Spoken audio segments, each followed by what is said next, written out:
ndio akamtuma mtoto wake wa pekee ache achukue mwili hii wa dhambi, asikie vile tunasikia, ili atukomboe kutoka hiyo mawazo ambayo tuko nayo ya kwamba hatutaweza. Ndio mnenaji alisema kwa imani tutafanya nini? Tutaweza. Ni nani tutaamini? Ni Yesu Kristo, kwa sababu yeye ndio mkombozi wetu. Kuna neno nataka niongee, lakini nitaongea kwa lugha ya Kisungu. Inasema to reach the people wherever they are and whatever the position or condition, and to help them to in every possible. This is a true ministry. Ukitaka kusaidia watu, ikiwa ni president, ikiwa ni mule mtu ambaye achiwazi anajikuna huko nyumbani, ikiwa ni mtu sengine hako na maturara na vitu ngine, ni lazima uchumbe fulani ivike kwake. Na uchumbe wenye tafika kwake ni uchumbe wakati mtu anagoncheka. Wakati mtu anagoncheka ndio kila mmoja anasema atapatikana tabibu gani ambaye atanisaidia. Wacha nikimbie sengine Nairobi Hospital, nikimbie Kenyatta, nikimbie Aga Khan ili nipate nini? Usaidizi. Sasa usaidizi yenye tasidi kuliko ile yote ya kukimbia kila bahali ni usaidizi ya kuendaza injili,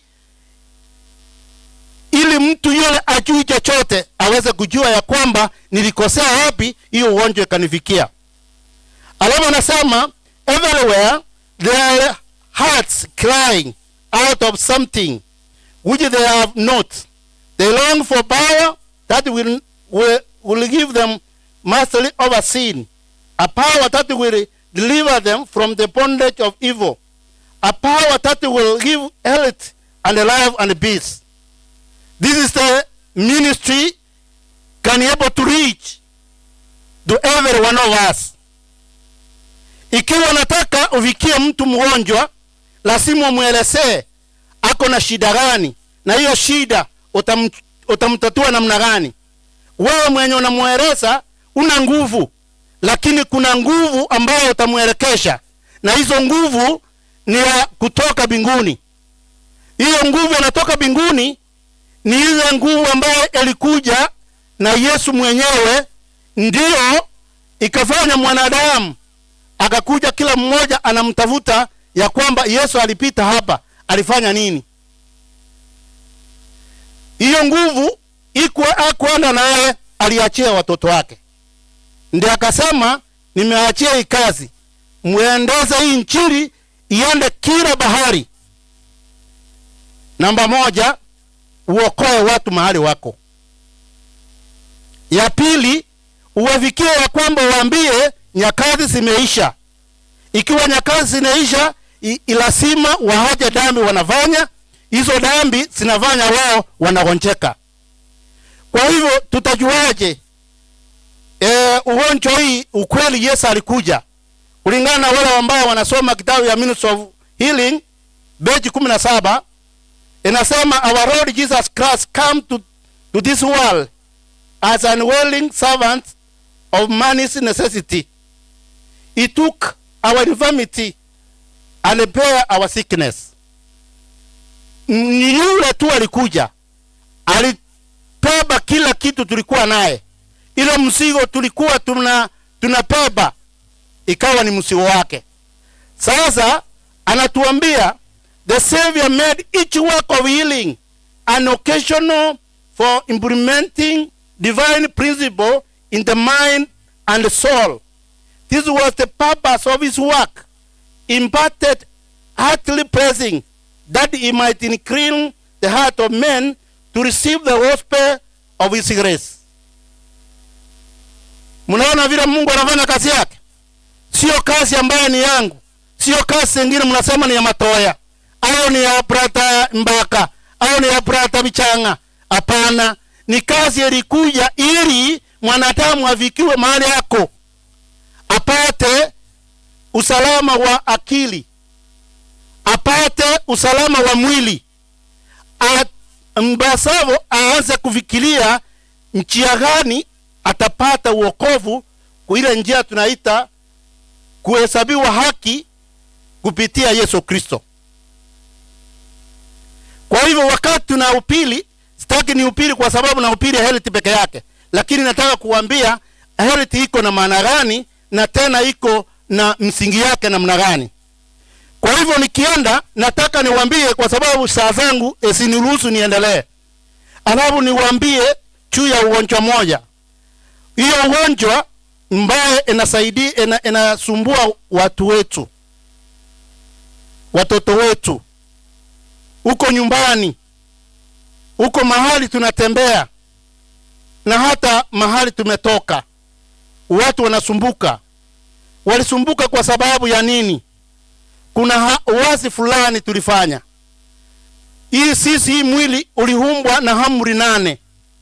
Hizo amri ilianza na maji, ikakuja na mwanga, hii sun, ikakuja na masohezi, jakura, kiazi, na kupumzika, na kuwa na kusika amri zote 10 za Mungu. Hizi ndio tulifanya sisi kuungua mahali tungekuwa. Sasa ningewaambia tuko na ugonjwa mmoja mbaya sana inaendelea kusumbua watoto wetu, inaitwa cerebral palsy. Cerebral palsy, hata nikiwa kwa runinga yangu juzi niliona wakileta kwa runinga, nikiona wakifanyia watoto massage ili watoto waamuke watembee. Nami niliona vizuri niwaambie juu ya hiyo ugonjwa ya kwamba kwa hospitali hawana tiba na hawajapata tiba. Ndio sababu unaona tuko na disability wengi. Watoto wanatembea, wengine wako kama mawazimu, wengine hawajui kuongea, wengine wako hivyo tu. Hiyo ndio inaitwa cerebral palsy. Mbona inaitwa cerebral palsy? Inaitwa cerebral palsy kwa sababu inaua cells za akili. Ile cells zina coordinate mwili. Hiyo tunaita cerebral sympathetic nerves and cerebral nerves. Asina nguvu za kutembea na kufanya kazi yake. Hiyo ugonjwa tuko na watoto, I think mnanielewa jenye naongea. Kila mmoja anaelewa. Hiyo ugonjwa nataka niwaambie inakuja namna gani. Hiyo ugonjwa ni ugonjwa ambaye inatatiza wengi, na nikiangalia naona wengi hawajui wanatoka wapi na wanaenda wapi. Hiyo ugonjwa ni kama kupata stroke ya akili, na inafanya mwili na akili inapotea completely. So ile tunaita involuntary motion and difficulty in control of the frontal muscles, asifanyi kazi vile zinatakikana. Alafu inafanya mtu hawezi kuelewa. Sijui kama mkiona mtu anapata stroke. Hiyo stroke ni mshipa mmoja wa ubongo unapasuka. Alafu mtu akipasuka, hiyo mtu anakuwa na stress, hiyo mtu anakufa. Inakuwa na pressure mingi kwa mshipa, alafu huyo mtu hawezi jua chochote chenye anafanya. Sasa mwenye nawaeleza, mtaweza sema huyu ni nani? Mwenye nawaeleza ni daktari, lakini mwenye hako na tariba ya udaktari wa mitishamba, anafanya na kazi yake na Bogeja Herbal Medicine Society of Kenya. Ukiwa unamhitaji ndio ujue juu ya hiyo ugonjwa, utaenda kwa namba 0725 200 294. Hiyo ndio namba yangu ambayo natumia. Ikiwa mnataka msaidike na hiyo ugonjwa, na wazii hapa Kenya na hapa Kisii kuna dawa yake, na huyu mtoto akikuja bila kufanyia zile therapy ambazo zinafanywa huko hospitali, tuko na njia na anapona kwa njia ya rahisi. Na mtoto kama atembea anaanza kutembea, na mtoto kama akuli vizuri anakula, na mtoto kama hawezi ongea anaanza kuongea. Kwa hivyo niliwaambia mimi muda wangu sio ni mdogo sana, na tena sio mdogo sana, ni kubwa, kwa sababu ni Mungu alinipa hiyo muda hivyo. Na tuko na mwenzangu tukiwa ndugu zetu kutoka Vuna FM. Saa hii wale wanatuangalia live, tunawazia kwamba zisi na Vuna FM mtawapigia simu ili muweze kujua huyu daktari anapatikana wapi, na hiyo namba vile nawaambia. Ikiwa mnataka kujua ya kwamba ni kozi gani inaleta hiyo ugonjwa, ni causes ni disorder inakuja wakati mama anabeba mimba. Ana miss vitamins inaitwa zinc na B9. Ikiwa hiyo vitamins hakuna, mtoto anagonjeka, na sasa mama akipata hiyo mtoto, ndio naona watoto wa mama wanasumbuka, mtoto wangu akai, mtoto wangu atembei na vitu vingine. Kwa hivyo naruhusu, kwa sababu tunaendelea na ndugu yangu anaendelea kuanzia hapa, ili tuendelee namna gani kulingana na hiyo kipindi ambayo tunaendelea cha afya. Kwa hivyo nitapatia ndugu yangu John ili aendelee na mimi kutoka hapa. Ndugu, karibu.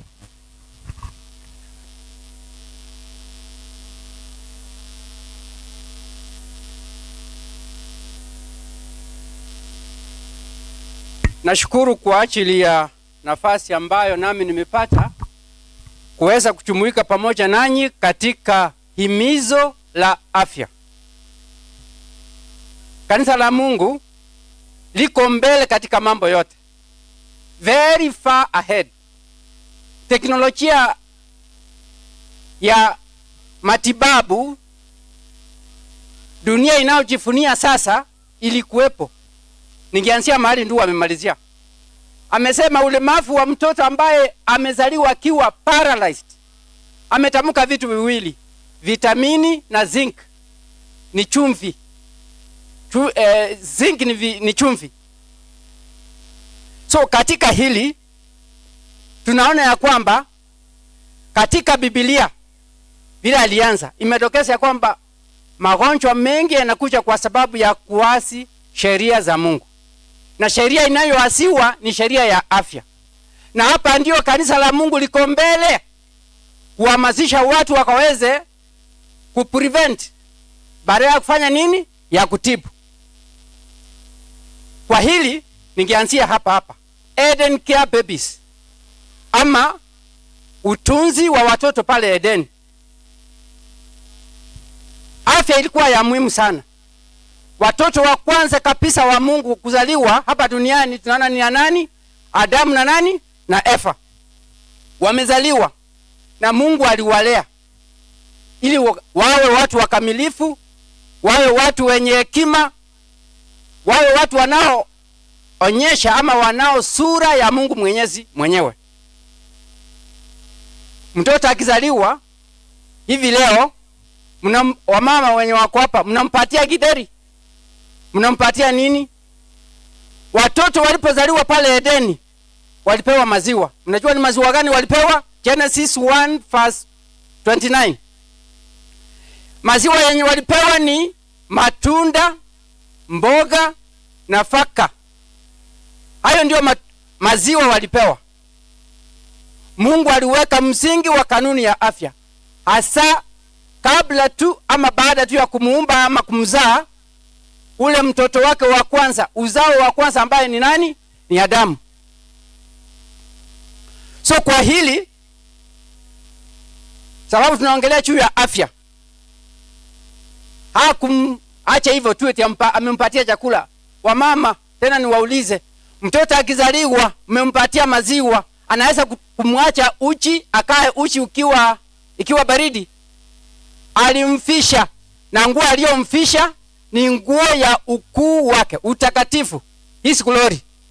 Alimfunika kwa kumkinga kutoka kwa nini? Kwa hewa, kwa jua. Alipoasi bado Mungu alimpatia nguo ya nini? Ngozi ya kondoo, Genesis 3:21. Sipendi kusoma hizo zote. lakini tunajua alimpatia nguo from goat skins. Asubuhi mnenaji alisema kitu kimoja. Siku ya tatu naye akatokea, akaja kwake ili afanye nini? Apatiswe. Yohana anawasilia nani? Mtazame mwana kondoo wa Mungu afanya nini? Ile ngozi aliyokuwa amemfisha Adamu baada ya kuasi ilikuwa nani? Ngozi ya nani? Ya mwana kondoo. Tungefafanua hiyo baadaye. Lakini kwa sasa hata kama Mungu aliwapatia maziwa kwa namna ya matunda, mboga, nafaka, aliwapa pia vizuizi. There was a restraint. Hata kama unakula hii, usikule hii. Akawaagiza wasikule mti mmoja. Lakini kulikuwa na miti miwili. The tree of life and the tree of knowledge and evil.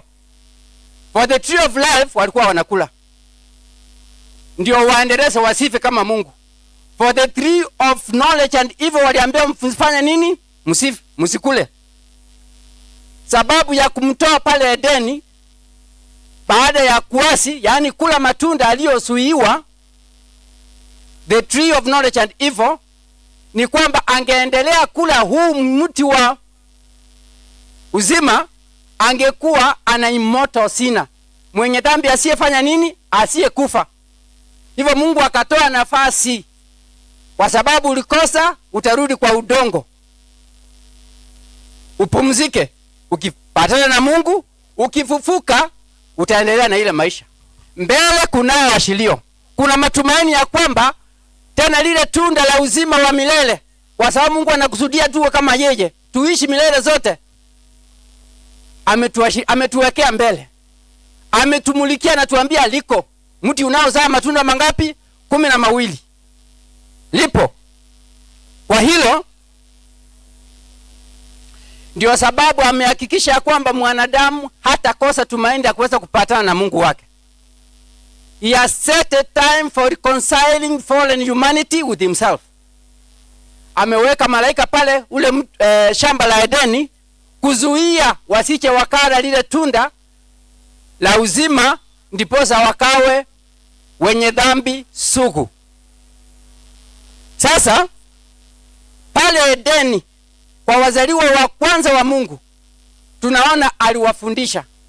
Roho ya unabii inasema kila jioni alikuwa anaongea nao, alipendezwa kuwa nao, kuongelezana. Ni mzazi gani, baba mgani ambaye hapendi kuongea na watoto wake? Asikie huyu anaongea aje. Ndiposa ukisikia anaongea vingine, una nafasi ya kumrekebisha. Kwa hivyo katika maelekezo ya kutufanya tuwe kweli waridhi wa kula ule mti wa uzima ambao umewekwa mbele yetu, hapa ningependa tusome kutoka kitabu cha Proverbs 22 verse 6. Msomaji wangu naomba unisomee 22 verse 6.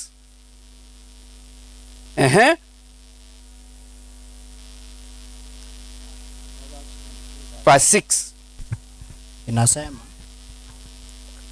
mfundishe mtoto, train up a child njia ifaayo, in the way he should go, na atakapokuwa, and when he is old, hata isahau, he will never depart from it. Thank you. Kusudi la Mungu kuwafundisha pale Eden wale wazaliwa wake wa kwanza ni kwamba hangependa ya kwamba waache ile njia. Tushikane katika kipindi chetu na kipindi cha waliotutangulia wa imani. Ningependa kutambua watu watatu. Mmoja wao ni nyumba ya Manoa. Katika nyumba ya Manoa kulikuwa na mama, alikuwa na watoto 10. Ni hivyo. Mke wa Manoa alikuwa na watoto 5, alikuwa anataka wa 6. Ni hivyo. Hakuwa na mtoto. Mungu alikuwa anakusudia kutumia huyu mama kielelezo kufanya miujiza mtoto kuzaliwa pale nyumbani. Lakini alikuwa na ratiba sahihi jinsi ya utunzi wa huyo mtoto, na akaweka hilo jukumu kwa wazazi wake. Kwa sababu ya umuhimu wa tekelezo la ule mtoto, Mungu hakuacha wale wazazi hivyo. Katika kitabu cha Churches wa hukumu, Waamuzi 13 ningependa msome hiyo yote, lakini tutasoma yote kwa wakati wako. Lakini ningependa kutaja maneno mawili matatu pale.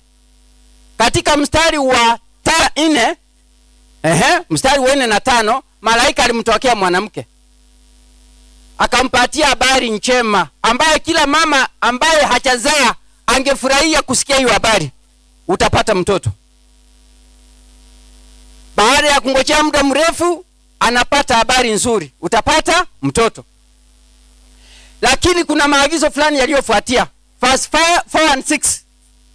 4 and 5. Nasema, basi sasa jihadhari. Kwa hivyo take care. Na kuomba usinywe divai wala kileo. Na kuomba usinywe divai wala kileo. Wala usile kitu kilicho najisi. Wala usile kitu kilicho najisi. Kwani tazama, utachukua mimba. Nawe utamzaa mtoto mwanamume. Na wembe usipite juu ya kichwa chake. Na wembe usipite katika kichwa chake. Maana mtoto huyo atakuwa mnadhiri wa Mungu tangu tumboni. Huyo mtoto, asante sana, atakuwa mnadhiri wa Mungu wakianzia wapi? Kabla hajazaliwa. Train up a child in the way he should go, and when he grows old, he should never depart from it. Huyo mtoto tunao, watoto ambao tumepewa. Kwa wale wazee wetu ambao mmemaliza kazi ya kuzaa, ole kwenu. Kwa vijana ambao wananuia kufanya harusi. Kwa wazazi ambao bado wanazidi kuzaa. Kufunza watoto wetu sio kana kwamba ukimpeleka shule ya academy ndio umeanza kumfundisha. Biblia imetuelekeza aje kabla hajafanya nini? Hajazaliwa aje. Ni nini natawafisha mawazo? Ndio walikuwa wanaongelea juu ya cerebral palsy. Kutawafisha akili ambayo wengine inaitwa autism, yani inatawafisha akili na haribu the part of the brain, sehemu ya ubongo ambayo inaashiria kutengeneza lugha. Wanahitaji hiyo sehemu ya mwili ya ubongo. Basi hiyo ni mambo ya siku nyingine, lakini inaharibu. Ikiharibu hiyo sehemu ya ubongo, mtoto hataweza kuongea. Ndio sababu tunaona wanashughulikia autism. Unasikia mtoto anasema because the brain is destroyed. Ni nini inaharibu ile? Hebu niambie, mama anafuta bangi, anafuta sigara, anakunywa chang'aa, anakunywa wine, yuko mjamzito, huyo mtoto anazaliwa na akona afya njema kweli? One of the causes, hiyo ndio alikuwa anaongelea, it's because we disregard, atutilii maanani lishe ya mtoto akiwa tumboni kabla hajazaliwa. Ndio sababu napata wengi wanazaliwa wakiwa wamelemaa kiakili, kimwili. There's a lot of disableness ambayo inaonekana kwa watoto kwa sababu wazazi wamekosea. Huyo amemkuchia, amekuchia ule mama malaika. Because of that importance, amemuelekeza, nenda uambie that child will be very important. Mtoto aliyezaliwa hapa ni nani? Ni Samson. Kwa sababu ni mnadhiri wa Mungu. Amezaliwa. Kabla hajazaliwa, mume wake hakuwa amesikia. Verse 8 nasema nini? Sikia vile mume wake anauliza. There is something very important. You fathers, mnaotusikia, mnaotuona, hebu sikiza bila jukumu la baba katika kumzaa mtoto aliye na afya ni gani? Ndipo huyo Manoa akamuomba Bwana akisema. Manoa naye alipopewa habari na mke wake na malaika pia alipomtokea akasema, Bwana, na kuomba yule mtu wa Mungu uliyemtuma, na aje kwetu mara ya pili. Atufundishe hayo yatupasayo kumfanyia huyo mtoto atakayezaliwa. Atufundishe jinsi ya kumfanyia huyo mtoto atakayefanya nini? Manoa aliona umuhimu wa kupata maelekezo kamilifu kutoka kwa Mungu ni jinsi gani watamtusa huyo mtoto atakayezaliwa. Hivyo mzazi mzee hakukaa kitako kungojea kwamba mama ameelekezwa afanye hiyo kazi. Naye anataka asikie mama akilemewa huyo mwingine afanye nini? Aongezea. 2 are better than 1. Kusudi la Mungu ni kwamba mume na mke wakijaliwa na watoto wawe na majukumu, kila mtu sehemu yake kuhakikisha mtoto amezaliwa akiwa na afya. Hiyo ni familia moja. Malaika alituma kutoka mbinguni kuleta ujumbe wa lishe kwa mtoto atakayezaliwa. Mfano wa pili, kulikuwa na kuhani mmoja katika Agano Jipya kwa China anaitwa Zakaria, aliyekuwa na mke wake anayeitwa nani? Elizabeth. Nao walikuwa na watoto 5, walikuwa wanangojea mtoto wa 6. Ni kweli? Asante. Hawakuwa na mtoto na alikuwa amekojea mtoto kwa muda mrefu. Kwa sababu ule mtoto aliyezaliwa kwa Manoa alikuwa awe mnadhiri wa Mungu. Na Yohana aliyezaliwa kwa Zakaria na Maria na Elizabeth alikuwa awe mnadhiri wa Mungu. Kwa sababu hii maagizo yaliyopewa mke wa Manoa na Manoa mwenyewe yanarudiwa katika kitabu cha Luke 1 verse 11 and 13. Vileo chakula kisicho defiled food vimetajwa pale. So huyo mama akiwa mjamzito ameagizwa asile vyakula ule mama wa Manoa aliyokuwa ametokezewa. Ni nani ametuma kuleta ujumbe? Ni malaika. The importance that God has for his people regarding nutrition, lishe. Even if we belittle that information, that counsel, it remains. Mwenye anatii kunao mafuno, mwenye hatii kuna mafuno pia. Lakini hayo mafuno utayaona hapa. Utatembea na mtoto mlemavu hospitali kutoka moja hadi nyingine ukitafuta uuguzi, lakini hautaupata kwa sababu ulipuuzia kanuni za afya. Utazunguka. Hiyo ni adabu ya kwanza. Adabu ya pili tunaingojea pale mbele. Na itakuwa ghadhabu kubwa kwa sababu ni hasara katika maisha yetu. Ni heri kana kwamba hatungezaliwa kwa sababu tutapotea. Kwa hivyo katika hilo tunamuona Yohana aliyezaliwa kutoka kwa wazazi hao wawili, Zakaria na Elizabeth, amezaliwa. Alikuwa na jukumu la kufanya. Samson alifanya jukumu lake. Kwa muda wote wa maisha yake Waisraeli walistarehe wakiwa na amani kwa sababu walijua kuna simba katika Juda. Hawakukaribia. Wanaume 50 akija na funja kama nini. Hiyo ndio ilikuwa mpango wa Mungu anapotii. Sitaki kuendelea alipo asi. Yohana ule mama alipotii, tunaona kazi aliyoifanya. Amemzaa mtoto kumtangaza mwokozi wa ulimwengu. Ndiye anatuambia, tazameni mwana kondoo wa Mungu aondoa dhambi za ulimwengu. Tunajua alikufa kwa kifo gani. Katika watu wawili hasa Yohana, kile kipengele tuliona katika Mwanzo 3:21, aliwafisha ngozi ya kondoo. Tunaiona katika Yohana akiwa pale changwani peke yake kufanya maamuzi yaliyo ya binafsi. Kulingana ni nini matakwa ya Mungu. Not influenced by anyone. Sio kuvutwa kwa sababu unasukumwa. Hala. Yohana hakusukumwa kwa sababu alikuwa mnadhiri wa Mungu, alielewa majukumu yake kwa wakati wake. Yesu amezaliwa kwa sababu alikuwa atangazia ulimwengu ya kwamba kunao anayetoka nyuma yangu, mkubwa kuniliko mimi, ambaye sina uwezo hata ruhusa ya kufanya nini, kugusa nini, kanda za viatu zake. Ule mwenye hakuwa anamguza, hakuwa na ruhusa, amekuja kwa sababu alimtangaza kwanza. Amefanya kazi yake, amemaliza, amepumzika. Huyo amekuja.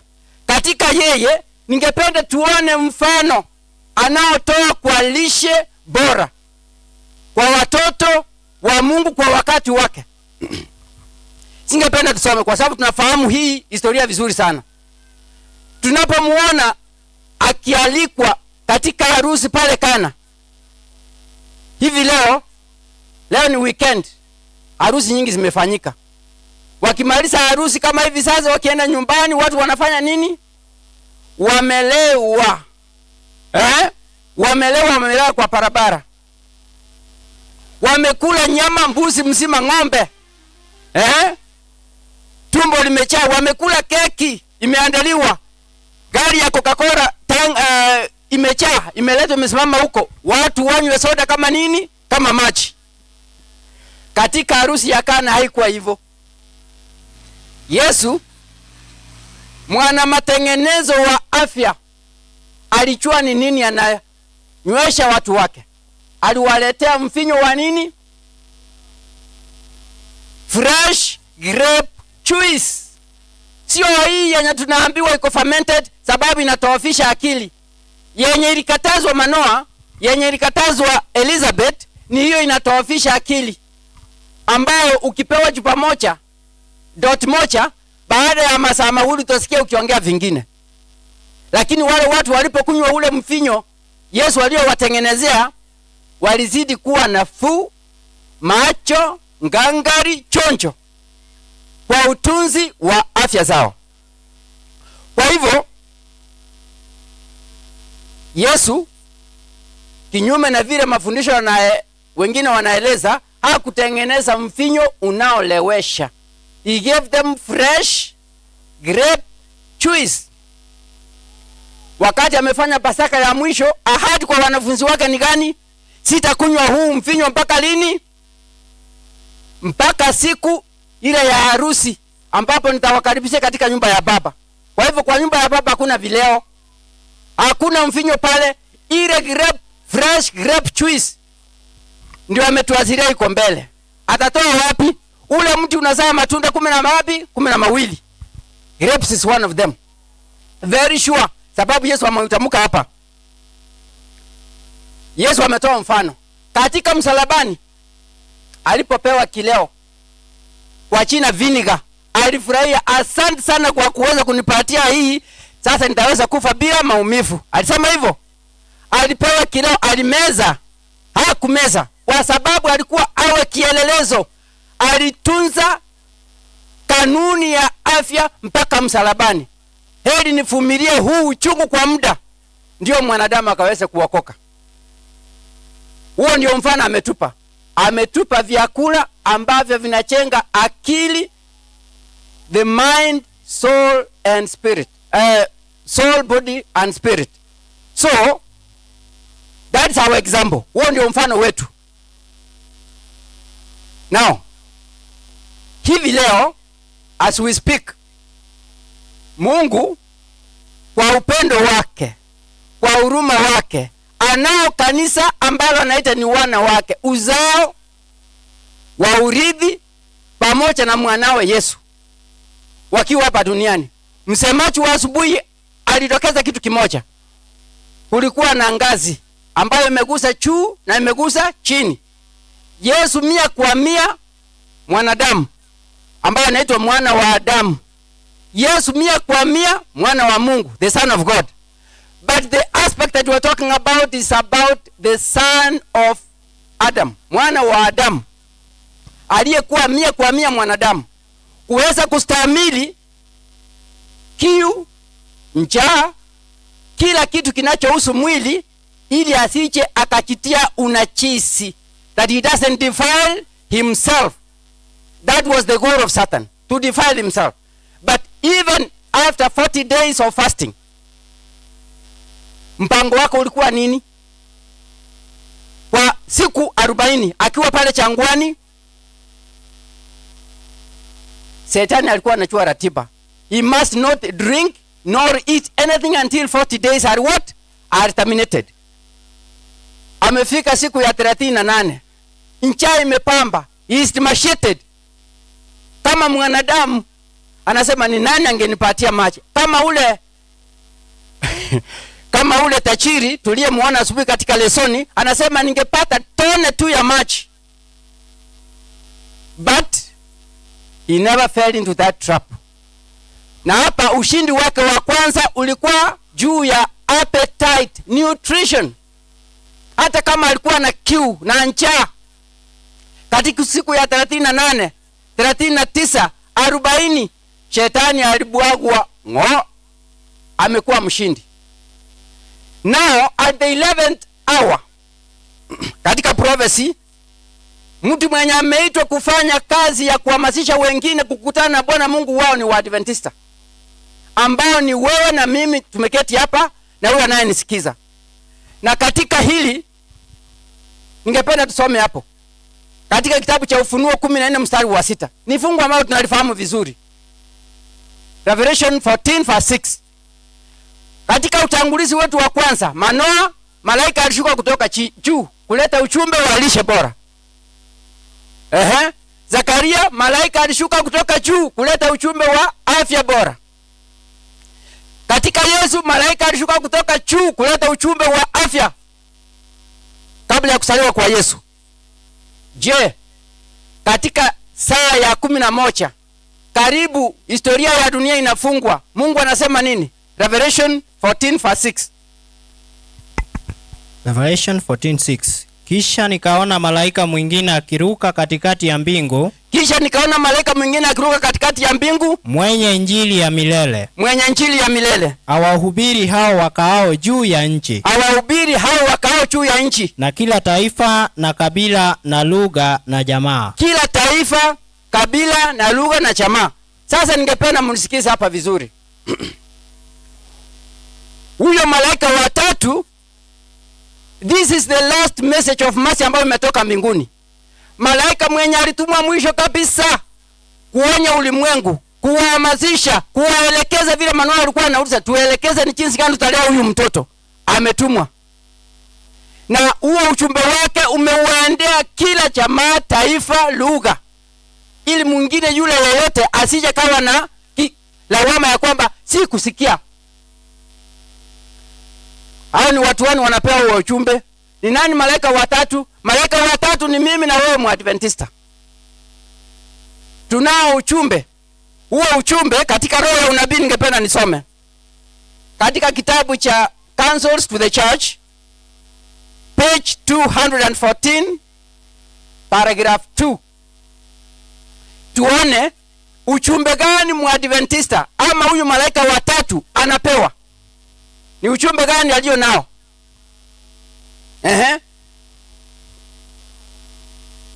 CCH 214 paragraph 4. Paragraph 2.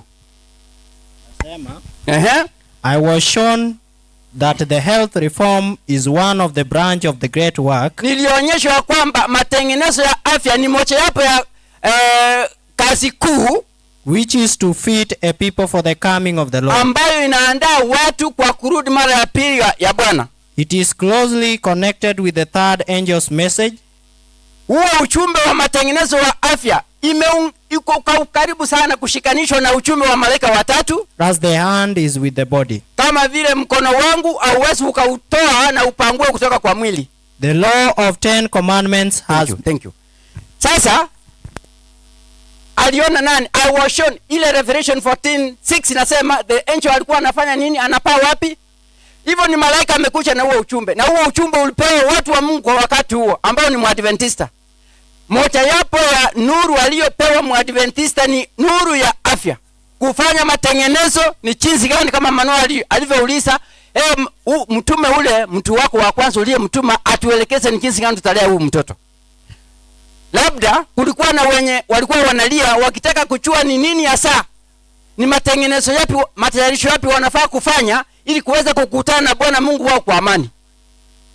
Ndio Mungu kwa rehema yake akamtuma huyu malaika akiwa na mambo ambayo ni kanuni za Mwadventista. Sitaki kugusia zingine, kuna wenyewe wanaozigusa hizo, lakini ningependa kugusia juu ya matengenezo juu ya afya.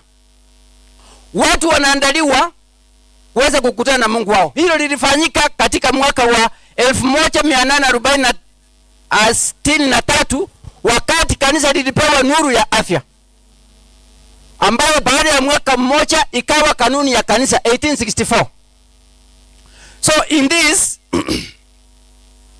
in 8T Testimonies volume 8 77 page 77 paragraph 1, Ningependa unisome all lines. Nasema, all lines of work are to be harmoniously blended in giving the invitation. Come, for all things are ready now.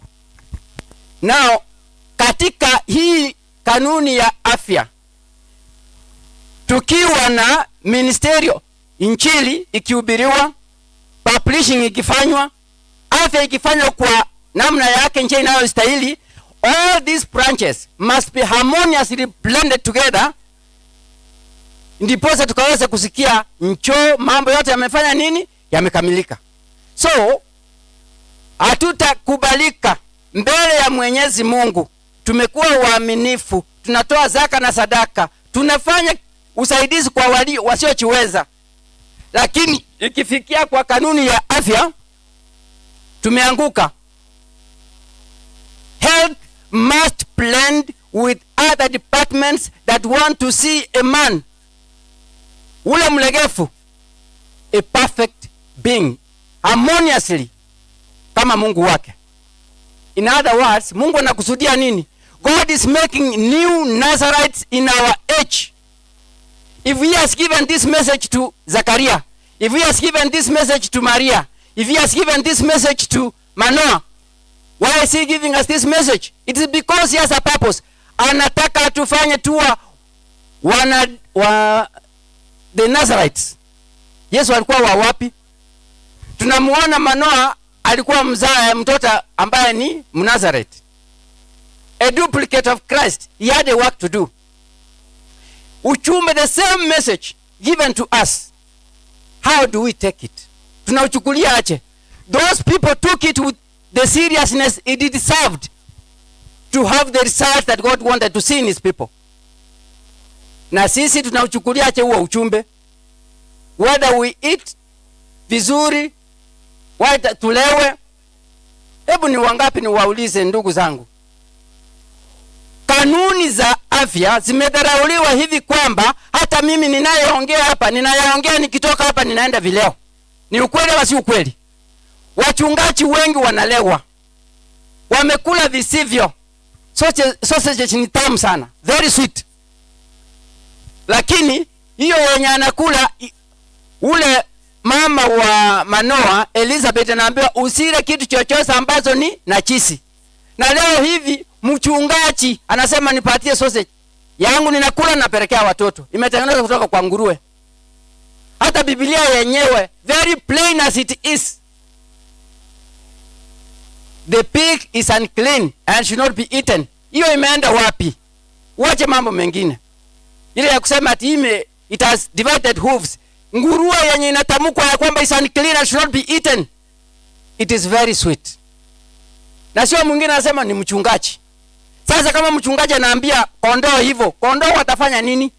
Amesimama kwa mlango akifungia wengine wasielewe kanuni za afya, kwa sababu yeye hataki kuingia katika jiji ambalo tumeandaliwa kwa neema ya Mungu. Ningependa kutamatisha katika hili. Ningependa tusome kutoka kitabu cha Ufunuo 3:18.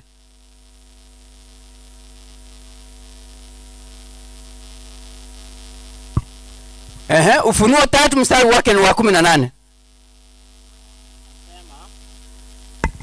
Nasema, nakupa shauri ununue kwangu dhahabu iliyosafishwa kwa moto. Nakupa shauri ununue dhahabu kwangu, sio ununue kwangu dhahabu iliyosafishwa kwa moto.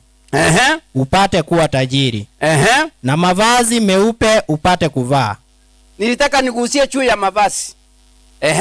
Aibu ya uchi wako isionekane. Asante. Kwa kununua dhahabu, hiyo ni kazi ya mwingine. Kwa kununua dawa ya macho, hiyo ni kazi ya mwingine. Lakini mimi nataka niongelee juu ya vazi. Vazi ni nini? Vazi analosema ya kwamba tununue bila pesa ni nini? Ni haki ya Kristo. Sasa tumeona kuna there is some harmony on the instructions kulingana na maelezo ya lishe bora ambayo itatoa watu walio na sura sambamba na Mnazareti, Yesu wa Nazareti. Na inaanzia chanzo chake, inaanzia katika lishe bora. We are what we eat. Our passions, our sentiments, our feelings, our thinking, our behavior are greatly influenced by what we take as diet. And what's the diet? The foundation is laid. We have swerved from this great foundation. Psalms 11 verse 3 nasema, if the foundations of the Lord are destroyed, what should the righteous do? Ikiwa misingi ambayo Mungu ameweka imeharibiwa, wewe na mimi ambao tunataka ya kwamba tuwe na haki ya Kristo, tutafanya nini? Inahitaji tufanye matengenezo. Isaya anajibu, lazima turegeshe. Isaya 58:12, turegeshe hiyo misingi yote ambayo imeharibika. Na msingi ninayoongelea hapa ni msingi wa afya. Hakuna mahali wa watu ambao wanajiandaa kukutana na Bwana Mungu wao kwa amani, wanaambiwa wale nyama, wanaambiwa wale nguruwe, wanaambiwa walewe, wanaambiwa wafanye mambo ambayo yanatofisha akili. So it's a counsel. As at now, this water is free. Whoever wants, let him come and do what? And drink. That's the call. This in, anasema come buy free. Nguo ambayo ulipii chochote. Yeye nataka tununue nguo, tunataka tununue ni tabia ya Yesu kulingana na lishe. What conforms a man to the image of God? Ati mwanadamu asiyestahili anageuzwa kuwa na sura ya Mungu. Katika mwili sehemu ya 3 in 1 Thessalonians 5:23, may the Lord sanctify you in soul, spirit and body. Mimi ninaongelea juu ya mwili, sanctification of the body ambayo ina afya. Mungu akiangalia anaridhika, hii ni sura yangu. And that body is maintained by what we eat, what we drink, what we wear. Kwa hilo mwenye atashinda uchu. Self is the greatest warfare that man has to wage on him or herself. Ni jinsi gani nitazuia mkono wangu na akili zangu ili kwamba haya yote niyafanyayo, weta nile, ninywe, nifanye yote kwa utukufu wa Mungu. It depends on you, the choice that you have made. Ikiwa hutaki kulandaranda kutoka hospitali moja hata nyingine, nimeugua arthritis, nimeugua pressure, nimeugua nini, modern style lifestyle diseases have no bills to take. The only bill that you have to take is to change your lifestyle. Na kuchange your lifestyle is to make a 180 degrees turn from your current habits. Kanuni za afya ndio walizongelea. Tukiwa na wakati, hiyo ndio tunafaa tukichua kanuni za afya, hatutaona mtu hospitali. Hakuna mtoto aliyezaliwa tunaona amebeba pale Edeni akipelekwa hospitali kwa sababu hakukuwa na hospitali. They were living in the midst of their pharmacy, which was a natural habitat that had fruits, vegetables, nuts and grains. We have them today. What happened? Ni wapi ambapo tumeambiwa ya kwamba this is now overdated, overdue, let us turn to this. Hakuna mahali. Mbeleni ni mti wa uzima ambao unazaa matunda 12. If we become faithful to the simple counsels that come and buy freely, a garment that Adam lost, that white garment that reflects obedience to the instructions of God in regard to the health principles, tutapigana kwa hili na magonjwa. Najua wewe na mimi tunataka tuwe watu wa afya. Tukumbuke mfano ambao Mungu ametoa, ratiba ambayo ametoa kwa watangulizi wetu. The importance that he gives it by sending angels to guide us on what we should eat, what we should drink, what we should dress, that we may be able to reflect his image. Bwana tusaidie katika jina la Yesu. Amen. Namba yangu ni 0722-155703 for more consultations on these issues I'll be more than glad to share with you. Thank you so much.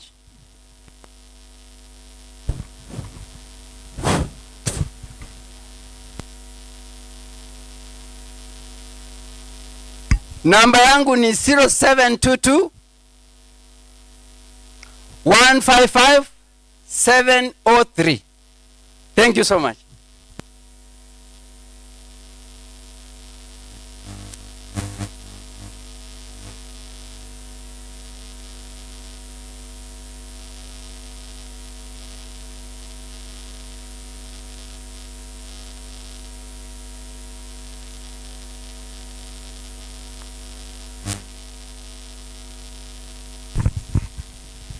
Bwana Yesu asifiwe. Basi tunawakaribisha tuwe na ombi moja kwa moja, ndipo tukapate kuendelea. Tupate mahali tupige magoti kwa ajili ya ombi.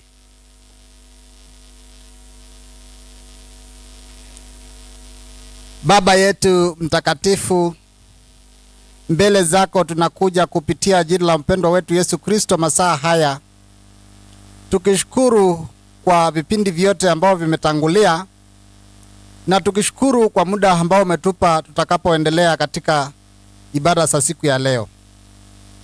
Tunaungama unyonge wote na udhaifu wa kimwanadamu mbele zako na kuomba msamaha, na tena kukukaribisha uendelee kuwa pamoja nasi kupitia Roho wako Mtakatifu akawe mwalimu, ndipo tunapoenda kutamatisha na mwalimu wa mwisho wa siku hii. Basi uwe pamoja nasi na tukapate baraka za mbingu.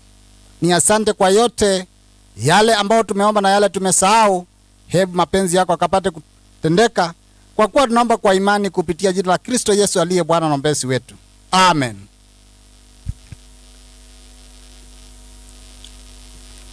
Basi ni wakati mwingine tunamkaribisha mwalimu wa mwisho kwa siku ya leo, ambaye atakaposimama atajitambulisha mwenyewe na kupata kuendelea. Sijui pamoja nami ni wangapi wako tayari kumkaribisha. Basi karibu sana mwalimu. Asante. Basi wapenzi wasikilizaji, mlio karibu, mlio mbali, na wakaribisha katika somo letu la jioni la pili. Nashukuru waliotangulia kwa somo la afya. Ni kipindi kingine tutapata pia somo letu la pili, somo la unabii. Majina yangu ni ndugu yenu Onesimus Chalo. Wale mnanifuatilia katika Vuna Radio na YouTube channel, tumekuwa nasi nanyi masaa ya saa 6 kufika saa 7. Tumerudi tena tuendelee kujifundisha unabii. Wakati huu nataka kutanguliza kwa kusema, siku hizi tunaishi, kwa kweli tutakuwa ngizani iwapo tutapuuzilia kusoma unabii wa Biblia. Ulimwengu wa sasa, kama vile Yesu alivyotabiri Mathayo 24:24, ya kwamba siku za mwisho manabii wa uongo watatokea wengi. Sileti unabii wa manabii wa siku hizi za mwisho. Mimi naleta unabii wa Biblia takatifu. Fungua nami katika kitabu cha Ufunuo. Unabii wa siku ya leo tutaletewa na nabii wa Mungu Yohana. Kitabu cha Ufunuo tutazingatia mlango wa 1, wa 2 na wa 3. Katika kitabu cha Ufunuo ni jambo la kupendeza ya kwamba Yohana, ambaye masaa ya asubuhi ndiye aliyemtambua Yesu Kristo, akasema nini? Tazama, huyu ndiye nani? Mwana kondoo afanyaye nini? Achukuaye dhambi za ulimwengu. Huyu ndiye mwanafunzi aliyependwa na Yesu sana. Siku ya mwisho wa kila Pasaka, ukisoma kitabu cha Yohana 13, alikuwa amelalia kifua cha Yesu. Lakini baada ya Yesu kupaa mbinguni, wanafunzi wa Yesu waliteswa na wengi wakafa kama wafia dini. Aliyekuwa mwanafunzi wa mwisho kutuhaga alikuwa ni Yohana. Yohana ambaye pia hakupona, alipitia mateso makali sana. Wakati wake tunaona uongozi wa Kirumi ukiwatesa wa Kristo. Ukisoma kile kitabu, msomaji kama unaweza tusomea kitabu cha Matendo ya Mitume 12, utaona ni ufalme wa Kirumi ulioshirikiana na Wayahudi ambao wako muamini Yesu Kristo, wakaanza kulitesa kanisa. Wengi wakafa wakiwa wafia dini. Kitabu cha Matendo ya Mitume 12 kuanzia mstari wa kwanza. Anasema hivi: panapo majira yale Herode mfalme akanyoosha mkono wake kuwatenda mabaya baadhi ya watu wa kanisa. Akamuua Yakobo ndugu yake Yohana kwa upanga. Na akiona kuwa imewapendeza Wayahudi, akaendelea akamshika na Petro. Siku hizo zilikuwa siku za mikate isiyochachwa. Hata tufikie pale. Kwa hivyo Biblia imetaja vizuri ya kwamba Herode huyu alifanya kuwaua mitume wa Yesu Kristo, huku akiwafurahisha nani? Wayahudi. Hapo ndipo tunaelekea. Yohana alipoendelea kuhubiri ya kwamba aliyesulubishwa msalabani ni Yesu, huyo ndiye Mesihi, Wayahudi wakakasirika naye. Akapelekewa mfalme wa Kirumi aliyekuwa anaitwa Domitian, Emperor Domitian. Huyu ndiye akasema hapana, hatuwezi kuruhusu watu waendelee kumhubiri Yesu Kristo. Akamshika, akamweka ndani ya pipa iliyokuwa na mafuta inachemka. Yesu yule aliyekuwa rafiki wa Yohana akamlinda, akatoka akiwa mzima. Domitian akasema sasa tufanye nini? Kwa sababu mtu huyu tukimwacha ufumi wake, maneno yake yatabadilisha ulimwengu wote, utamwamini Yesu Kristo. Wakasema sasa kwa sababu tunamuua hawezi kufa, wacha tumtume exile, wacha tumtupe huko kisima cha Patmos, uenda huko atapatwa na njaa, na kwa sababu ni mzee, wakati ule Yohana ni kama alikuwa miaka 95-6. Wakamtupa huko. Katika uzee wake aende apate shida na hafe. Ukisoma Yohana 1, sasa tumeanza kuingia kitabu cha Ufunuo. Ufunuo 1 kuanzia mstari wa 9, utaona vile Yohana anasema kwa ajili ya neno la Bwana alijipata kisiwa cha Patmos. Na cha kupendeza mstari wa 10, Yohana 1:10, Ufunuo 1:10 inasemaje? Nilikuwa wapi? Yohana 1:10, Ufunuo. Inasema, Ufunuo wa Yohana 1:10. Nalikuwa katika roho siku ya Bwana. Nalikuwa katika roho siku ya Bwana. Nikasikia sauti kuu nyuma yangu, kama sauti ya baragumu. Asante. Yohana alikuwa katika roho siku ya nani? Siku ya Bwana. Wengi wa wahubiri usoma fungu hili na wanakuambia siku ya Bwana ni siku ile ambayo alifufuka na akaabudiwa, na wanakuambia siku ya Bwana ni lini? Sunday. Lakini siku ya Bwana ni gani? Siku ya Bwana ni ile mwenyewe alisema ni yangu, nimeitenga, kumaanisha sanctify, nimeibariki. Mwanzo 3 kuanzia mstari wa 1 mpaka mstari wa 3. Hatutasoma. Siku ya 7 ya juma ndiyo siku ya nani? Ya Bwana. Kwa hivyo ilikuwa ni siku ya Sabato. Kitabu cha Ufunuo kilifanya nini? Unabii wa Yohana ulipeano. Aliposikia mtu amenena, akaangalia nyuma. Na alipoangalia aliyenena naye, akaona vinara vya taa 7. Tuko kitabu cha Ufunuo 1, sasa niko 10:11, soma na mimi. Na akaona mtu aliyekuwa anatembea katikati ya hizo vinara vya taa. Mtu yule alipomwangalia na anapoeleza mavazi yake, kwa hakika utatambua ni Yesu Kristo. Nywele yake ilikuwa ni nyeupe shwa kama snow ama theluji. Mavazi yake yalikuwa ni marefu, yanafika wapi? Chini. Hamwezi kuona somo la afya hapo. Leo wazee wakiseeka nywele ikiwa nyeupe wanasema namna gani? Tunakaa vibaya. Wanaanza kufanya nini? Rangi nyeusi. Kumbe hata nywele ya Mungu ni nyeupe. Tusomee Yohana 1. Basi anaendelea kusema kwamba 14. Ufunuo wa Yohana 1:14 asemaje? Anasema kichwa chake na nywele zake zilikuwa nyeupe kama sufu nyeupe. Kama theluji. Na macho yake kama mwali wa moto. Tena hata ukisoma nguo zake zilikuwa mrefu. Na hivi ndivyo watu wa Mungu wanafaa kufaa siku ya leo. Wafae mavazi ya kufanya nini? Ya kujisitiri. Yesu pale hajafunuliwa akiwa hata mikono yake huwezi ona.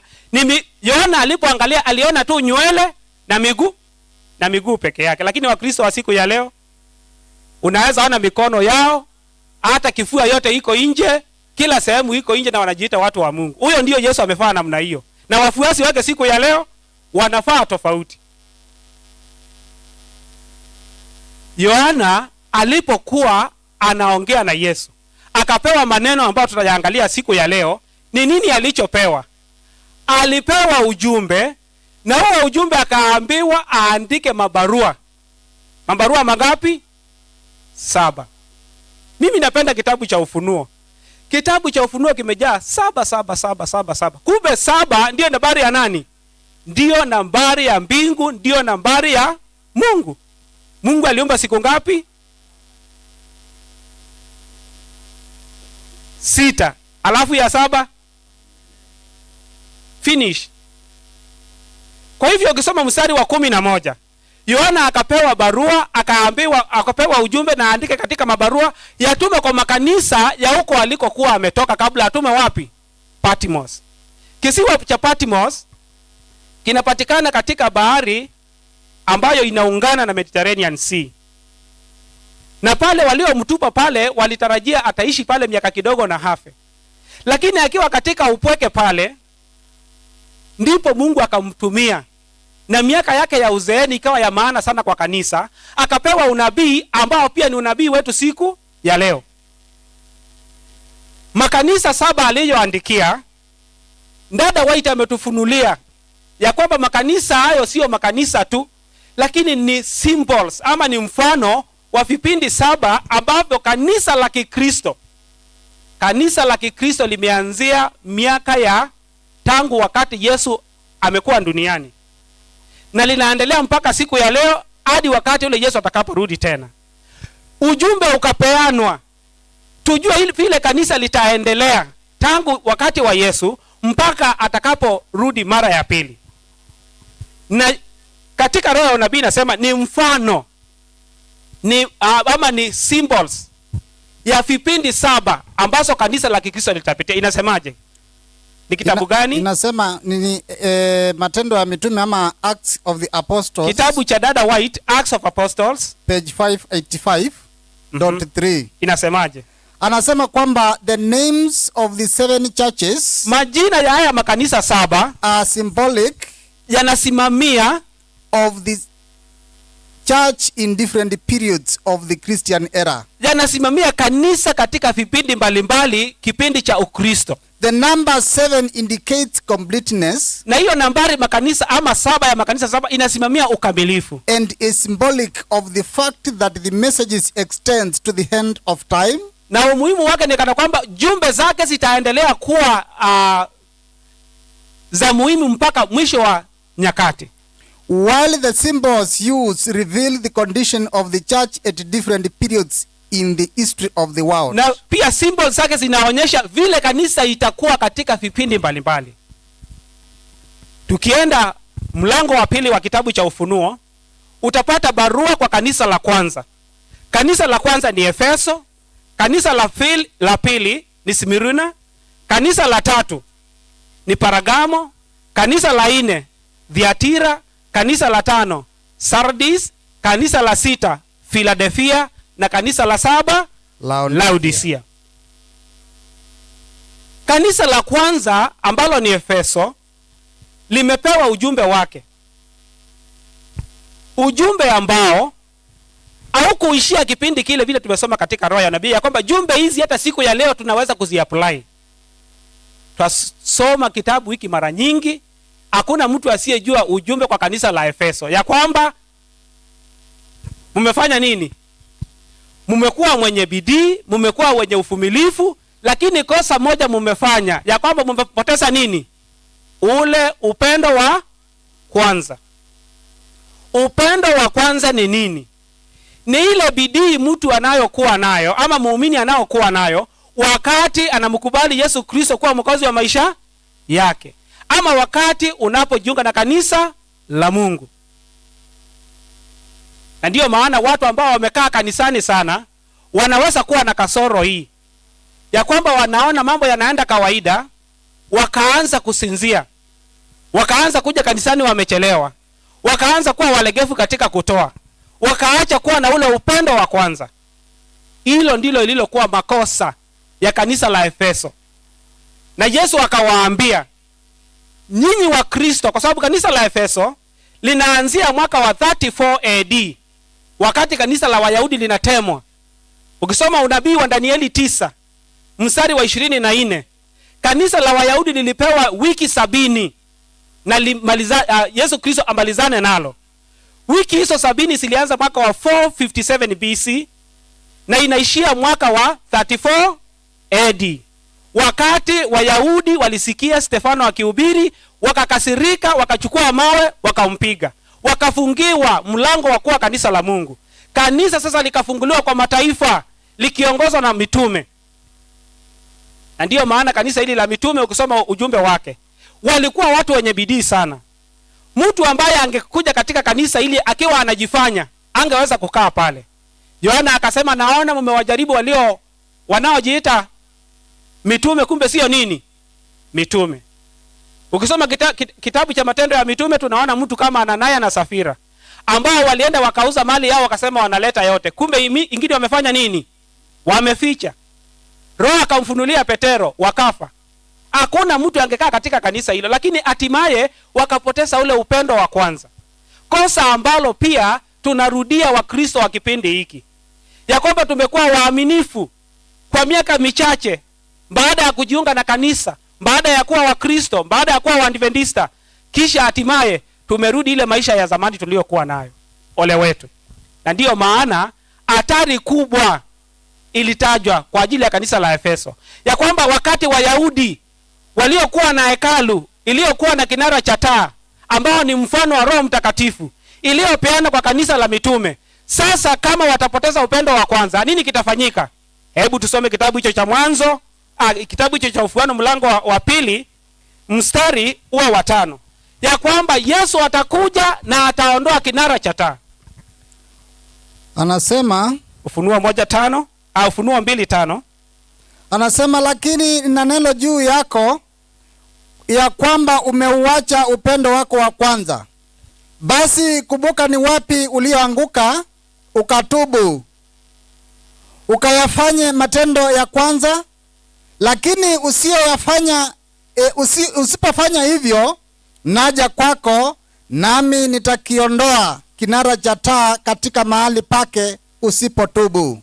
Asante. Kinara cha taa kilikuwa kwenye hekalu la Waisraeli na kilikuwa kinasimamia, ni ishara ya Roho Mtakatifu, kumaanisha Roho Mtakatifu ataondolewa katika kanisa la mitume, atapeana kwa kanisa linalofuata ambao ni kanisa la Smyrna. Na kinara hichi cha taa kimeendelea kupeanwa kutoka Efeso, sasa hivi kiko katika Laodicea, kwa sababu makanisa haya yalienda yakianguka, na sasa kanisa lililopo sasa ni kanisa la Laodicea. Wacha tuone makanisa mengine yalipitia wapi kabla tufike Laodicea. Kanisa la pili ni kanisa la Smyrna, kanisa ambalo lilikuwa katika town ilikuwa inaitwa Smyrna. Mji huu ulijulikana kwa sababu ulikuwa unatengeneza manukato kwa mti unaoitwa mir. Mti huu ukitaka utoe harufu vizuri, ungeutwanga na kinu, uendelee kutoa harufu nzuri na nzuri na nzuri. Ishara hii ilithibitisha kanisa la Smyrna, kanisa ambalo lilikuwa maskini, lakini lilipitia mateso makali, kama vile tumesoma kitabu cha Matendo ya Mitume 12 kuanzia mstari wa 1. Ufalme wa Kirumi uliotawala Wayahudi ukaungana na kanisa, wakaanza kutesa kanisa na kuwaua. Lakini jinsi kanisa lilivyoteswa kwa ajili ya neno na kuuliwa, ndivyo lilivyoendelea kusimama imara. Kama vile mir ilivyotiwangwa, iliendelea kutoa harufu nzuri zaidi. Hiyo ndio iliyokuwa sifa ya kanisa ya pili. Kanisa hili lilidumu miaka ya 100 AD to 323 AD. Na ukisoma kwa kweli waliteswa, walipigwa, walitwangwa vile mir ilikuwa inatwangwa. Utasoma ule mstari wa 10 ya kwamba kwa siku 10 wangepitia katika mateso. Siku hizo 10 ni miaka ya 303 to 313, wakati wa mateso wa kiongozi mmoja wa Kirumi aliyeitwa Emperor Diocletian, ambaye walitesa kanisa, Wakristo wengi wakaumizwa kwa sababu ya kutetea ukweli. Hatutasoma msomaji. Kanisa lililofuata baada ya kanisa la pili ni kanisa la Paragamo. Kanisa la Paragamo lilichukua kuanzia miaka ya 323 likaendeleza ujumbe mpaka mwaka wa 538. Lakini ajabu ni kwamba kipindi hiki Rumi ilipoendelea kutesa kanisa, wakaona wanapoua watu ndipo wanapojiunga na Ukristo. Wakasema la hasha, tukiendelea kwa mbinu hii tutatoboa. Wacha tutafute mbinu nyingine. Na ndio waliokuja na msemo unasema nini? If you cannot defeat them, do what? Join them. Walipoona wanatesa kanisa na kanisa bado linaongezeka, wao wakasema wacha tujiunga na kanisa. Miaka ya 321 Constantino Emperor akajiunga na kanisa la Kikristo. Na alipojiunga kila mtu akasema hilo kanisa Emperor ameingia, hata mimi nitakuwa mshiriki wa kanisa hiyo. Na ndio maana Paragamo inamaanisha kuinuliwa. Kanisa la Kikristo likainuliwa. Nataka niseme mtu anielewe vizuri, ni kama nafundisha historia ya kwamba tangu Yesu aende mbinguni hakukuwa na mtunza Jumapili hata mmoja duniani. Wakristo wote walikuwa wanatunza Sabato. Ni nani aliyebadilisha siku ya ibada kutoka siku ya saba akapeleka siku ya kwanza? Ni Roma kupitia kwa viongozi wake. Kwa sababu tunaona huyo Emperor Constantine alipokuja ndiye alileta sheria za kijumapili. Yeye alikuwa mwabudu jua kwa sababu siku ya Sunday ni siku ya kuabudu nini? Jua. Hata wewe kama hujaenda shule, unaweza chukua Sunday iko na maneno mawili. Sun day. Siku ya jua. Finish. Ukitaka kujua Monday ni siku ya kuabudu mwezi. Moon day. Hizo zilikuwa miungu za Roma. Na ndipo tunaona ya kwamba sasa Warumi walipoingia kanisani wakaanza kuteremsha kanisa chini, wakati wanafikiria wanafanya nini? Wanainuliwa. Tukaingia kipindi cha 4. Kipindi cha 4 ni Thiatira, mwaka wa 538 to 1798. Kipindi hicho twakijua vizuri, hata mashuleni twasoma katika historia, kinaitwa the Dark Ages. Kipindi cha zama za giza, si giza ya usiku, lakini giza katika mambo ya kiroho. Warumi wakawa sasa wameingia kanisa la Kikristo la ulimwengu mzima lililokuwa linaitwa Catholic Church. Wakalinyakua likawa lao. Wakaanza kuliita Roman Catholic Church. Neno Katoliki inamaanisha ya ulimwengu mzima. Wakaibinafsisha ikawa ni ya Warumi. Ilipokuwa ni yao sasa, wakabadilisha mambo mengi. Moja nimeisha waambia, siku ya kuabudu wakaibadilisha. Na ni kweli hata hawakatai, watakwambia sisi ndio tuliobadilisha. Ni Wakristo tu wengine ambao wanasema hapana, ni Yesu hakubadilisha. Kwa sababu Yesu angebadilisha, Petero angekuwa wa kwanza kuwa Mjumapili. Lakini soma kitabu cha Matendo ya Mitume 17, utaona Paulo na mitume wote walikuwa wa Sabato. Mambo mengi yalifanyika. Ukisoma kipindi hiki cha Thiatira, kanisa la Kirumi linaitwa mwanamke Jezebeli. Hebu tusomee kitabu hicho cha Ufunuo mlango wa 2 mstari wa 20. Kwa sababu katika unabii mwanamke anaashiria kanisa. Anasema lakini nina neno juu yako ya kwamba wamridhia yule mwanamke Yezebeli, yeye ajiitaye nabii, na kuwafundisha watumishi wangu na kuwapoteza, ili wazini na kula vitu vilivyotolewa sadaka kwa sanamu. Yohana alipoona kanisa hili la Kirumi kipindi kile cha Thiatira, akasema, akamfananisha na mwanamke Jezebeli. Mwanamke Jezebeli ako kwa Biblia ama yuko kwa Biblia? Si yako kwa Biblia. Hebu tuangalie ile Wafalme wa kwanza 9, First Kings chapter 9. Utamwona Jezebeli pale ambaye alikosana na Jehu na ikawa lazima auliwe. Alipojua Jehu anakuja kumpiga vita na kumwangamiza, nini alifanya? Aliingia chumbani akaanza kujipodoa. Alifanya nini? Akajipaka lipstick, akajipaka wanja, akapaka vidole rangi, ili je wakija alikuwa amiri jeshi wa Israeli afurahishwe naye, aache kumuua, afanye nini? Ampende, amuokoe, akose kumpiga vita. Lakini je wakufanya hivyo, akatuma majeshi yake, wakaingia ndani, wakaenda wakamshika Jezebeli, wakamfanya nini? Wakamrusha kwa dirisha, akaanguka na huko chini. Alipoanguka na huko chini, hata watu hawakujua. Baadaye ndio wanakuja kumchukua wakamuziki. Hebu soma mstari wa 35.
Kaacha kufanya matengenezo.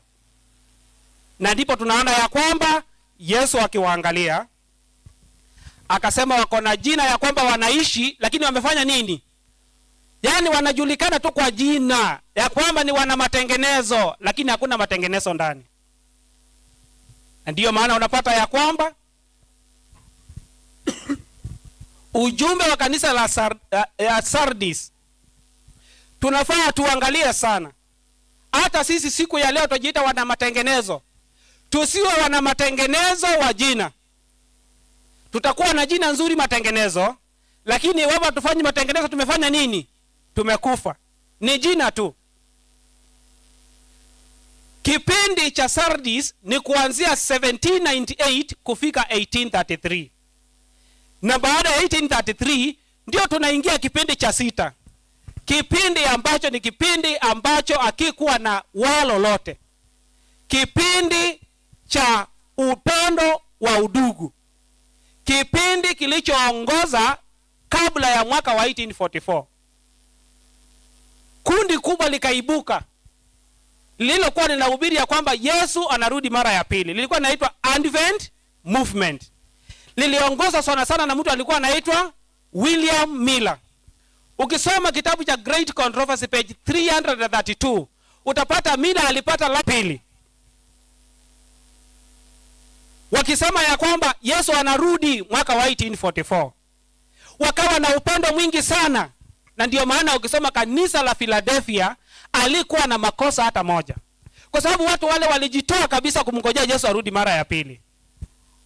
Alipokosa kurudi mwaka wa 1844 wengi walifunjika moyo, lakini waliobaki wakichunguza ndio sasa waliingia kipindi cha saba ambacho ni kipindi cha mwisho. Kipindi cha mwisho utasoma kitabu cha Ufunuo 3 kuanzia ule mstari wa 14. Ujumbe kwa kanisa la Laodicea. Laodicea ni kipindi cha Wakristo cha mwisho kinachoanza mwaka wa 1844 kufikia mwisho wa kufungwa kwa mlango wa rehema ama mwisho wa Ukristo. Kipindi ambacho kumekuwa na makanisa mengi. Kumekuwa na Waadventista wa siku ya kwanza wa juma, kumekuwa pia na Waadventista wa siku ya saba ya juma. Na hao wote sharti wataambukizwa ugonjwa wa Laodikia. Ugonjwa wa Laodikia ni gani? Ukisoma mstari wa 15, umefika hapo msomaji? Ufunuo 3:15. Anasema ugonjwa wa Laodikia ni gani? Ufunuo 3 mstari wake ni wa 15. Basi anasema na yajua matendo yako. Yesu Kristo anasema Wakristo wanaoishi kipindi hiki cha mwisho, na yajua matendo yako, ya kuwa u baridi wala u moto. Wewe si baridi na wala si moto. Ingekuwa heri kama ungekuwa baridi au moto. Lakini huko namna gani? 16. Basi kwa sababu una ufugufugu. Kanisa la Laodikia lina ufugufugu. Litafanyiwa nini? Wala hu baridi wala moto. Si baridi wala moto. Nitakutapika utoke katika kinywa changu. Hatari ndiyo hiyo kwa kanisa la kipindi chetu. Kipindi cha Laodikia ya kwamba Yesu Kristo anasema atafanya nini? Atawatema. Kanisa la Waadventista wa Sabato ndilo kanisa la Mungu la kweli ambalo lilipokezwa ujumbe wa malaika watatu kuanzia mwaka wa 1844. Waweza kupeleka ujumbe katika ulimwengu mzima. Na ndipo tunaona ya kwamba walipopokezwa ujumbe wa malaika watatu, wakaenda wakashikwa na ugonjwa wa kuwa fugufugu. Wakashikwa na ugonjwa wa kuwa fugufugu. Ule ujumbe ambao walipewa wapeleke ujumbe ulimwengu mzima, wakaanza kufanya kuwa fugufugu. Hebu tusome shuhuda za Dada White. Nasoma kitabu cha 60 page 60 tunapomaliza. Anasema 60 page 60 ni nini kanisa la Waadventista lilifanya na ujumbe waliopewa. Badala ya kuwa moto wakaanza kufanya kuwa fugufugu. Haraka haraka. We are in danger of giving the third angel's message. Nabii wa kanisa la Kiadventista anatangaza Waadventista wako katika hatari ya kupeana ujumbe wa malaika watatu in so indefinite a manner, kwa njia ambayo ieleweki, that it does not impress the people. Hata iwezi kufurahisha watu. So many other interests are brought in, kwa sababu mambo mengine mengi yameletwa katika ujumbe wa Kiadventista, that the very message which should be proclaimed with power becomes tame and voiceless. Kiasi ya kwamba ule ujumbe ungekuwa na nguvu kama ya simba uume mtu, sasa umekuwa kama mbwa tu, umeteketezwa, una nguvu. Wameufanya kuwa tamed and voiceless. Waadventista tuliopewa ujumbe wa afya, tuwahubiri watu wakule chakula nzuri, sisi tumeungana na wao kula vyakula ambavyo havifai. Na ndiyo maana tunapopewa hata pia na Sabato na ndoa, tumeingia, tumekuwa fugufugu, tumefanya kama dunia. Ndiyo maana Mungu amesimamisha Waadventista wa matengenezo ambao wamesimama kusimamisha misingi ile ya zamani. Na ndiyo maana mnaotusikiza katika radio Vuna na katika channel yetu ya YouTube, tungependa kuwaambia ya kwamba Mungu ana watu wake ambao sasa anawatumia, ambao ni Waadventista wa matengenezo, wanaorudisha mapito yale ya zamani, wanaorudisha ile misingi ya zamani. Ukipenda kuwajua, utatufikia na tutaweza kuwafundisha na muweze kujua Uadventista wa kweli. Tangia mwaka wa 1925 tumekuwa na makanisa mawili ya Kiadventista, Seventh Adventist Mainstream na Seventh Adventist Reform Movement. Makanisa haya yamekuwepo, wengine hawajajua. Masaa ya asubuhi tulijaribu kueleza kidogo, na tunawakaribisha katika masomo yetu yajayo tuendelee kujua zaidi uadventista wa kweli. Tujue miongoni mwa hao wawili ni nani ambaye amesimama na uadventista wa kweli na ni nani aliye na uadventista fugufugu. Mungu atubariki sana, ili tuweze kuwa waadventista wa kweli, waadventista walio moto, ambao watakuja kutengeneza kanisa lililo na ushindi. Leo waadventista wengi wanapoona makosa ufugufugu, wanasema we are in church militant. Church militant ni kanisa ambayo inapingana na udhaifu, sio kanisa ambalo linatetea nini? Maudhaifu yake. Kanisa la wana matengenezo alitetei udhaifu, lingependa kusimamisha amri za Mungu 10 na imani ya nani? Na imani ya Yesu Kristo. Mungu awabariki sana katika jina la Yesu. Amen. Kulingana na utaratibu wetu ni kwamba tungeweza kuendelea katika YouTube, wale wanaotufuata, na ninataka nitoe nafasi fupi wale ambao walikuwa wanatufuatia katika redio. Tumeweza kuswitch off, kuna program nyingine, lakini wale wako katika YouTube channel, tuko hapa na tunaendelea. Ningependa nione kati ya wanao nifuata kwa karibu ni wangapi wangependa kuwa na swali kulingana na mujibu wa masomo ambayo tumeweza kupitia, hasa somo hili la unabii. Nimeona mkono mmoja pale. Nani mwingine ako na swali? Mwingine ako na swali? Nitawaomba mtakaribia hapa muweze kupewa mic. Tuanzie na ndugu pale, karibia, ili tuweze kumalizia somo letu kwa kufungua nafasi ya maswali. Sisi kama waadventista wa matengenezo, masomo yetu yako wazi. Tuko huru kuuliza swali kwa sababu kitabu cha Petero wa kwanza, tusomee msomaji. Kwa nini turuhusu maswali? Petero wa kwanza 3:15 inasema tunafaa kuwa tayari saa zote. Mtu akituuliza kwa nini nyinyi mnaamini ni waadventista wa matengenezo, tutoe sababu na kueleza. Petero wa kwanza mlango wa 3 mstari wa 15. Ni kwa nini tunaruhusu maswali yaweza kuulizwa? Anasema, inasemaje? muwe tayari siku zote, tuwe tayari siku zote kumjibu kila mtu awaulizaye habari za tumaini lililo ndani yenu katika upole na kwa hofu. Tuwe kila wakati tayari kufanya nini? Kumjibu kila mtu aliye na swali. Kwa nini? Kwa upole na tena kwa hofu. Karibu sana kwa swali. Karibia hapa kwa sababu ya kamera. Asante sana kwa nafasi.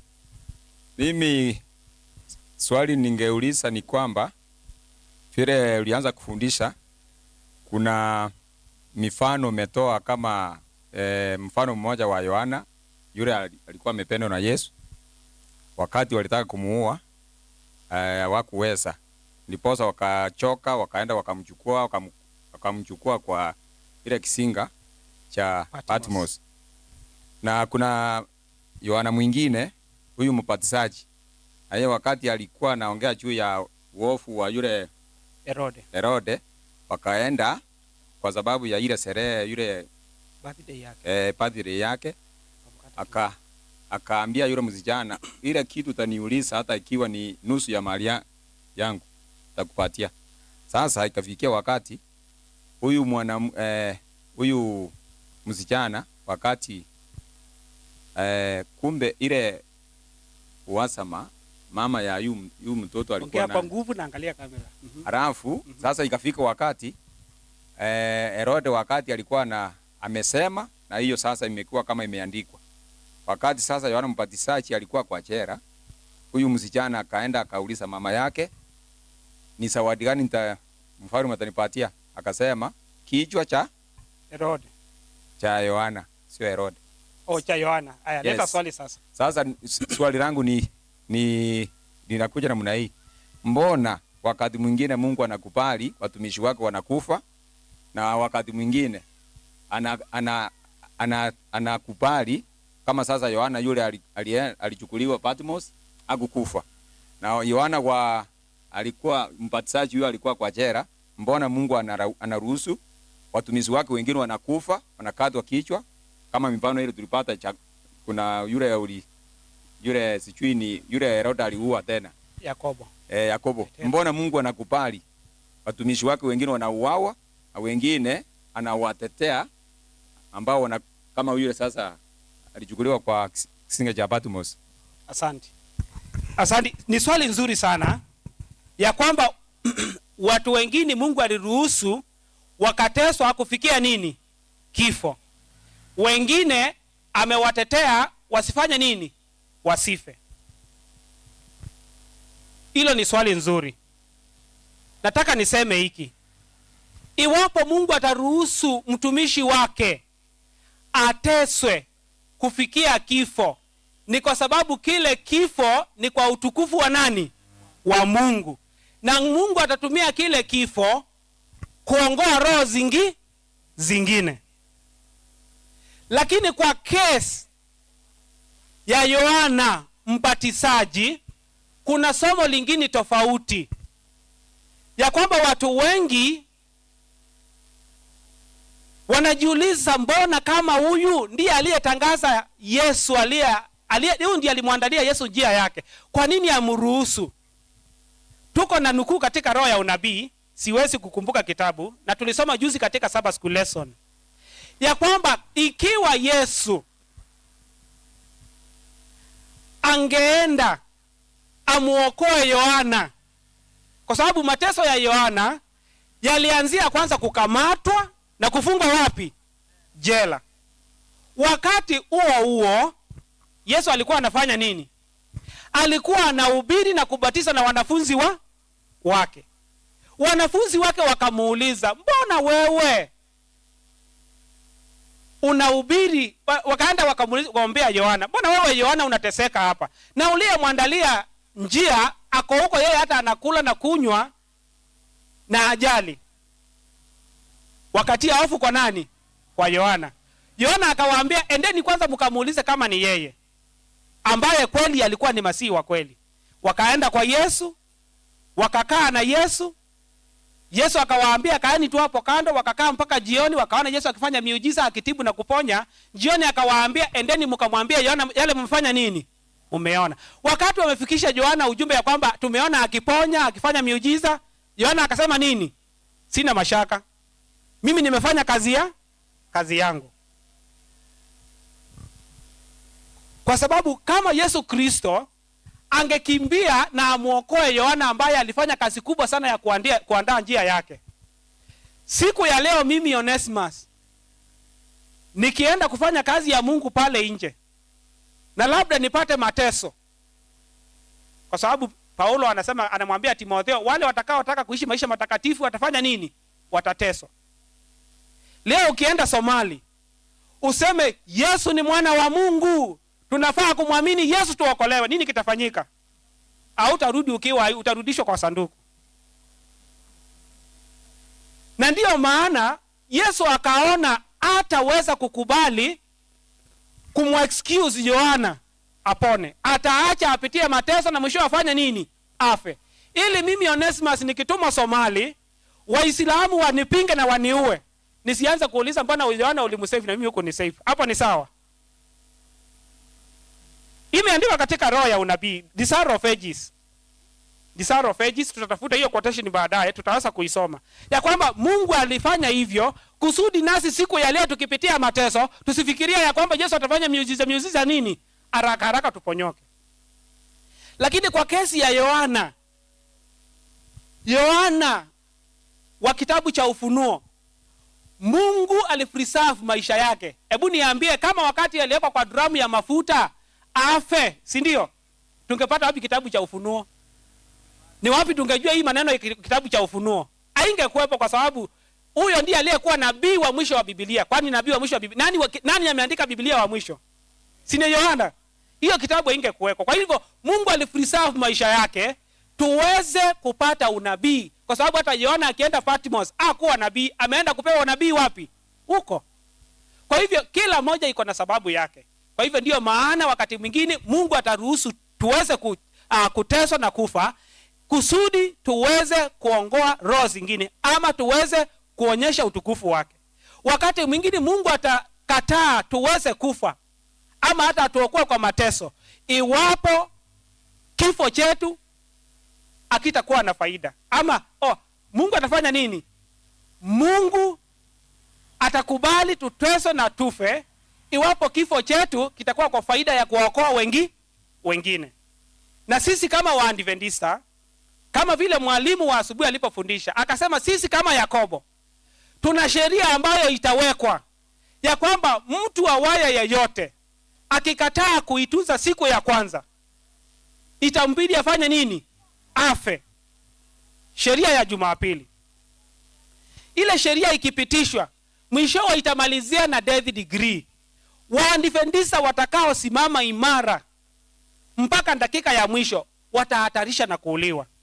Wakiwa pale msituni, watu wa dunia wakiwa wameshika mapanga na rungu wanakaribia kuwaangamiza, ndio watapitia katika ile dhiki ya Yakobo. Lakini Yakobo aliuliwa ama alipona? Na mwalimu alisema ya kwamba Mungu atakuja na kufanya nini? Watapitia dhiki katika mawazo yao, ya kwamba shetani atawakumbusha dhambi walizofanya walipokuwa duniani. Waone ya kwamba wakiuliwa sasa sile dhambi hawakusamehewa. Hiyo ni kazi ya shetani. Vile ya shetani alikumbusha Yakobo, wewe uliiba urithi wa nani? Wa Esau. Na Esau hajakusamehe, kwa hivyo atakuua. Hiyo ndiyo dhiki itakayokuja kwetu. Na ndiyo maana wakati Sunday law inaanza, mlango wa rehema hujafungwa. Wengi wa Waadventista watatetea Sabato na watateswa na watakufa. Lakini kuna siku itafika hawatateswa na hawatakufa. Ni siku gani? Wakati mlango wa rehema utafanya nini? Utafungwa. Mlango wa rehema ukifungwa, kitabu cha Ufunuo 22 mstari wa 11, hakuna mtu ataokolewa kutoka hapo kwenda mbele. Kwa hivyo hata ukifa utaokoa nani? Hautamwokoa mtu yeyote. Kwa hivyo hakutakuwa na hitaji cha kifo cha wafia dini. There will be no need for martyr's death. Hakuna mtu ataruhusiwa kufa kama mfia dini, kwa sababu hata ukifa hautamwokoa mtu yeyote. Lakini wakati huu mlango wa rehema umefunguliwa, watu wengine watateswa na watakufa, ili wengine waone vile wameteswa, waseme kwa kweli kama huyu ameteswa na kufa kama kwa sababu ya imani yake, hata mimi nimefanya nini? Nimejiunga na imani hiyo. Na hivyo ndivyo watu wengi watakubali ujumbe wa siku za mwisho. Natumai swali langu nimeeleweka na aliyeuliza limemfikia. Tupate swali la pili. Karibu sana. Tunapata swali letu la pili. Kipindi kinachoendelea ni kipindi cha unabii. Niko na maswali kama matatu. Weka maswali matatu, moja bila hadithi. Swali la kwanza, kunazo nyingi sana reformation ambazo zimetokea. Twawezaje kutambua reformation ya kweli kwa njia ya characteristics? Ya pili, kama ambavyo umetufundisha kuanzia vipindi hivi, tumepata vipindi 8, kumekuwa na remnant ikipokezwa candlestick. Saa hii nani ana candlestick?